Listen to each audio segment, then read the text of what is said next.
This is reamer making part 2 for pivot reamers. I wanted to show you up close how great this turned out. This is the first time I've used that file rest on that jeweler's lathe. It's a really flat surface there, exactly at the midway point, very nicely, not multifaceted. It's very flat.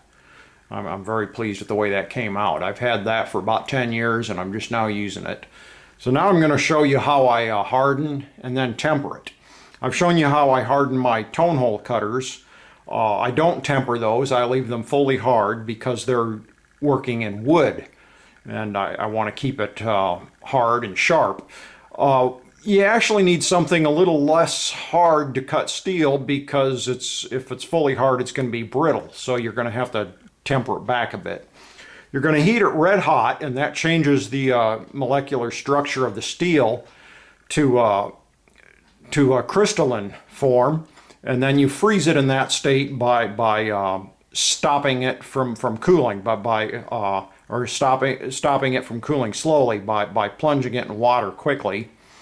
And you'll hear the sizzle, and then you'll shake it very fast to keep the air bubbles that want to form off of it, so that it cools very quickly, and that it needs to be hardened in that crystalline state. And then if you need it a little bit softer so that it's not brittle, you need to what's called temper it. Heat it again to take a little bit of the brittleness out of it.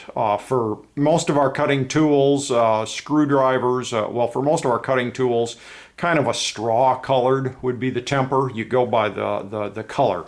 So you'd heat it more diffusely and a little slower till it gets to that straw color. And then for like a screwdriver blade or something, you might heat it to like something between a brown and a purple so that it doesn't break so easily. I'm going to bring this back and get the torch fired up. For doing small stuff like this or a screwdriver blade, it's great because the usual small pad cup heater torch tip will do just fine. It won't take long at all to heat the end of this red hot. And I don't even need any pliers or anything to hold this. My hand's far enough out from I'll get the end of this red hot before the heat reaches my fingers. You can see it glowing red now. I probably have too much light on the subject. I'm going to turn the light off and see how that does.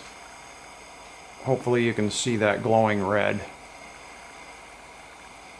I'll hold it there for a minute. And then I plunged it very quickly. I'm just going to leave it in there so it cools. And then I'm gonna sand the back of this because now it's got the hardening color and I won't be able to see the tempering color. So I'm gonna sand the back side of this. I don't want to mess with the face that I sharpened or that I filed. I'm gonna go off camera to quickly sand this down. I don't know how well you'll see this color change on something this small in the video. Okay, I've got that sanded to where it's, let me turn this back on, to where it's got a shine to it again. This time I'm going to heat it further back and let the color travel. I'm going to go ahead and sand these tempering colors off of here too. I want to be able to see the colors as they travel down. You'll see the full rainbow of hardening colors. From a blue, a light blue, to a darker blue, to a purple, to a brown, and then the straw color. So it's going to turn the straw color, I guess, first here, and then go into the brown and the blues. And I'm going to, before the end turns blue, I'm going to plunge it again and stop it at that. So I'm heating it further back. Hopefully you'll see the color. I've got a brown color, purple, it's turning blue, and the color's running to the end. And you can even take it out of the flame and kind of control. There, it's just, oop, I almost missed the water. I didn't get it to the water quickly enough. let me come in close so you can see the colors here. I've got it to a purple, which is more of a spring temper. That's too soft now. Although the face kind of looks like it might be okay. Now I'm going to show you another way to do it. You can do it all in one step instead of hardening it and then cooling it and then tempering it. You can harden it and just plunge the very tip to cool it so that it's still hot back here. Pull it out, quickly sand the end, and just wait for the heat that's still up here to travel down. On something this small, that might be a better, more controlled way to do this. So let me go off camera again to quickly sand this down so that I can see the colors. I've got some pretty smooth sandpaper. I don't want to basically change the shape of it. I've got it pretty shiny again. Do just a little more on the end here. Okay. So now I'm going to heat it red hot once again. I'm going to plunge just the end.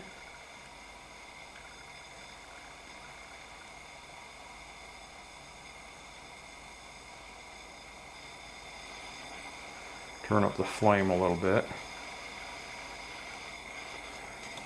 I'll need my sandpaper. I'm going to go off camera to sand this very quickly.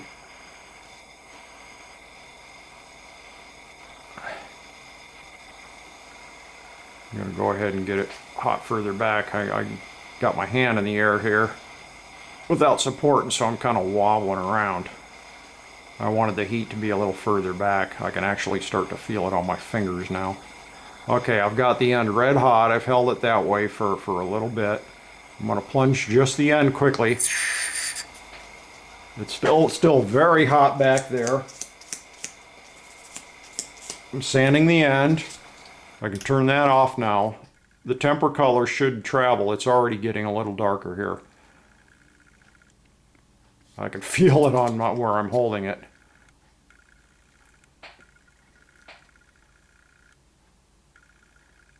It's already a little bit darker here.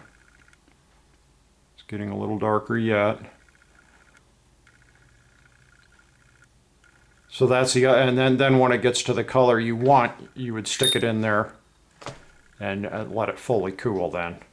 And that's kind of hardening and tempering it without heating it twice. I'm not sure that's exactly the way I want it. That's not bad. Let's see if I can get in close here. That might be too small to see on the camera, but it's tempered a little bit. I might not have gotten that exactly right. It's kind of hard to do this and be on camera too. In the last video, let me come out here. My filing looked just horrible. I looked totally amateur. I'm in a wheelchair. I'm sitting lower than I should have. I should have been standing over the lathe. Also, I was holding the chuck from moving with one hand. You should probably always hold the file with two hands and kind of flex it back a bit so it's a little bit bow back so that you're not filing over, rounding over the edges of what you're trying to file. So you're kind of holding it more this way, and probably if you really want to stay flat, shorter strokes. And a little more pressure on the forward stroke to do the cutting. And then if you keep that pressure on the way back, that dulls the file. So you want to release the pressure a little bit on the way back. Kind of like that.